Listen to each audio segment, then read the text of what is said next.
Salam uşaqlar, xoş gördük. Bugün səhifə 30-u izah edəcəyik. Demək, deyir ki, şəkildəki kitab cildinə baxın və suallara cavab verin. Burada yazılıb Lev Tolstoy. Lev Tolstoy həmin bu xilaskar it hekayəsini yazan yazıcının adıdır. Rus yazıcısıdır. Kitab necə adlanır? Kitabın adı Xilaskar itdir. Elə bu cürə də adlanır. Xilaskar it adlanır. Kitabın müəllifi kimdir? Yəni yazanı kimdir? Həmin bu Xilaskar it kitabını yazan Lev Tolstoydur. Sizcə bu kitab nə haqqdadır? Bu kitab bir itin bir ailəni xilas etməsi barəsindədir. İtlər insanlara necə kömək edir? İtlər demək yanğın zamanı bilirik ki, itlər çox hissiyatlı heyvanlardır. Girirlər içəridə hissiyatları ilə demək evdə kim qalıb, necə xilas etmək lazımdır. Onları itlər təlimatlandırılmış itlərdir bunlar xüsusilə də. Çox məharətlə bacarırlar və belə deyim də təcrübə göstərir ki, itlər ən çox belə deyim də yanğın söndürənlərə kömək edən vəfalı dostlardır, vəfalı heyvanlardır. Deyir ki, gəlin əvvəlcə buranı oxuyaq sonra. Xilaskar it mətninə baxır, görür bir ev yanır və burada bir qadın təlaşlı, həyəcanlı bir şəkildə zəng edir. Yəqin ki, yanğın söndürmə idarəsinə zəng edir və yanğın söndürmə idarəsinin nömrəsi 101-dir. 101-ə zəng eləyib məlumat verir ki, ev yanır və həqiqətən də burada cümlələr oxuyaq. Evimiz yanır.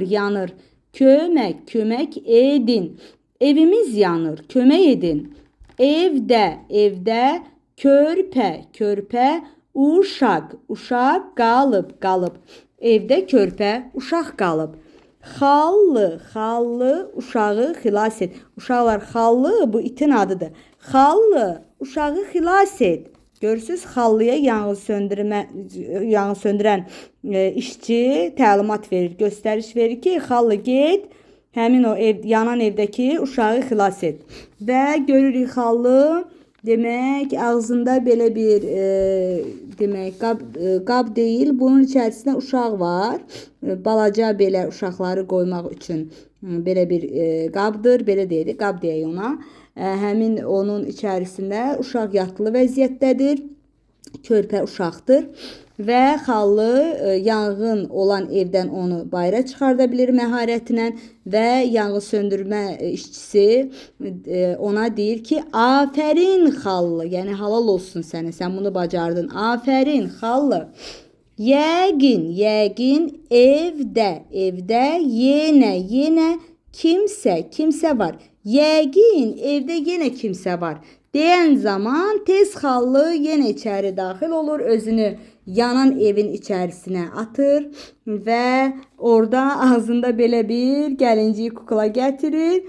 Bunlar isə yanğın söndürənlər isə deyir, bu ki gəlincikdir. Yəni bu ki gəlincikdir, görürsünüz xallı necə etibarlıdır, necə tapşırığa sona kimi əməl edir, gedir orada axtarıb arayır və belə bir gəlincik də insana bənzəyir axı. Onu da götürür, çıxarır, öz canını təhlükəyə atır. İtlər həqiqətən də çox vəfalı heyvanlardır. Sözlərdən istifadə edərək mətnə uyğun cümlələr qurun. Ana yanğın söndürənə zəng etdi. İt körpəni xilas etdi. Evdə yanğın baş vermişdi. Demək, it körpəni xilas etdi. Evdə yanğın baş vermişdi. Daha sonra keçək bura böyük Ö hərfi, kiçik Ö hərfi. Ötəri, ötəri. Bölmə, bölmə. Nömrə, nömrə. Ömər oğlan adıdır. İnsan adlarının birinci hərfi fərqi yoxdur, oğlan olsun, qız olsun. Birinci hərfi həmişə böyük hərflə yazılır.